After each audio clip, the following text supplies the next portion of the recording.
Hey guys, so it's nighttime, couch talk, I guess you could say. I have a few things on my mind. I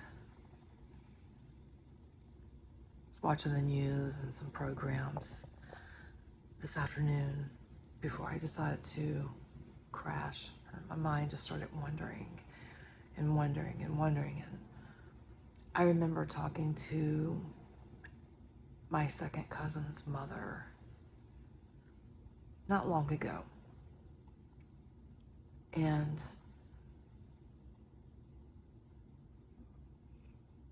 her son is in the military. I'm just going to leave it there, military.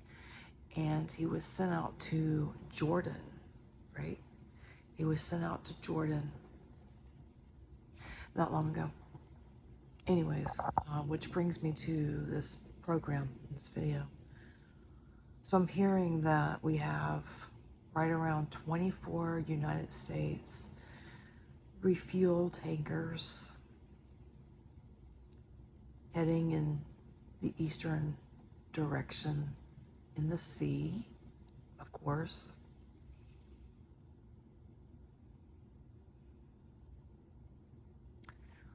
Heading into the Middle Eastern regions, undisclosed for obvious reasons, right? So when we say heading into the East, Middle Eastern, that is, it doesn't necessarily mean it's going right into Iran. Regions leaves it more than one with the S on the end. And that's very telling, isn't it? Now, I heard we're supposed to have NATO exercises on the 24th of June, if I heard it correctly.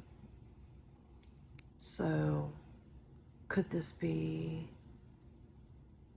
NATO future exercises coming up here in a couple of weeks? Or more of a war-like scenario? Because whether we want to accept it or not, the United States is heading into a war-like direction with everything that's going on, or at least a short conflict, but it's going into something. And it's not good, is it?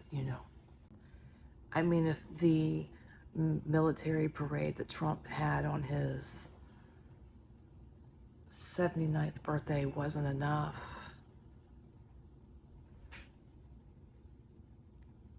usually we see authoritarian dictators or on the dictator spectrum, like Vladimir Putin,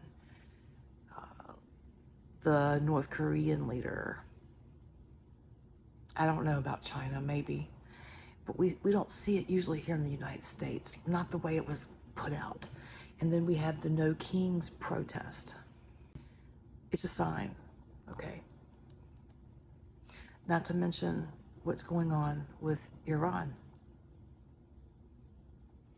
Tel Aviv and Haifa, located in Israel, were hit pretty hard, considering they have the Iron Dome. So I was thinking, well, I had heard that a few missiles had gotten in, but for the most part, the Iron Dome protected Israel, the areas that were hit.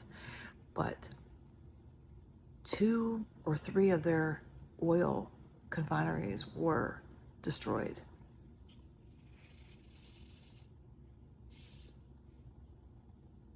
Oh, my cats are trying to open up my daughter's bedroom door. Creepy. Okay. I'm sorry, guys. I had to pause and come back. Was it too much of a distraction in there?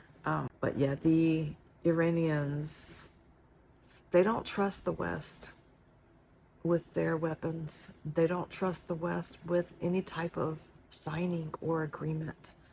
So for them, because they feel backed in the corner, I'm saying it, this is all out war for them. And I'm hearing that Iran is hitting Israel for the 3rd night as we speak. It's happening right now. Another thing I want to tell you is that I don't watch all of my news Here in the US, I watch it from other sites that I have access to.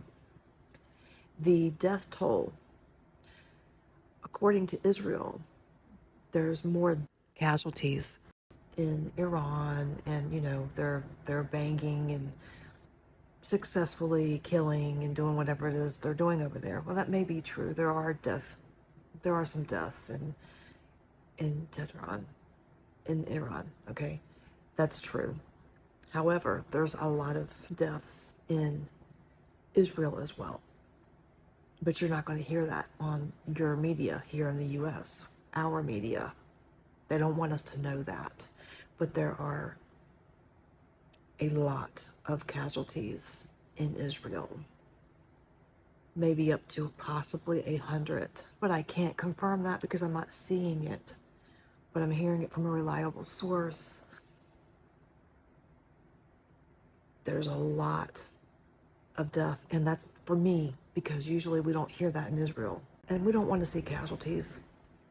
I don't want to hear or see casualties on either side of this, but the media is lying. They're bullshitting you and me, but I know to go somewhere else and look for it because I don't trust US media. I love my country, but we've been screwed over, especially in the last administration, in my opinion. I learned a hard lesson. I lost my YouTube channel. I was told I couldn't talk about certain things. First it started out with C-19, and then it was the Ukrainian war with Russia, Ukraine, whatever. They didn't like my views. And I wasn't the only one. I wasn't. So yeah, anyways, they don't want us to know the truth. And when they're hiding is when you know the guilt is laying out on the table and what the truth really is. Another thing that I learned is that the embassies over in Iran have closed. Of course, people are vacating, getting out of there.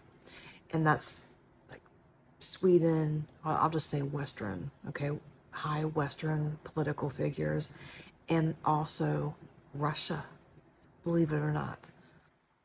The political figures over there that are Russian, East European, are also getting the hell out of Dodge. That's when you know the shit's about to go down. And I don't say that lightly. It's very concerning. It's a lot of things they don't tell us on Western media. The question I have is, does Iran already have a nuclear weapon or weapons or bomb? Do they already have what it takes to push the red button if they wanted to? What makes everyone think that Iran does not have a nuclear weapon already in the makes? Like a shiny gold egg that can be hidden from the outside world.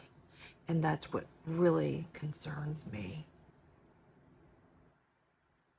Remember, people, what cannot be done in the air can be done right here on Earth soil. I think I'm done talking about it now. I hope you guys have a great week, and I will see you soon.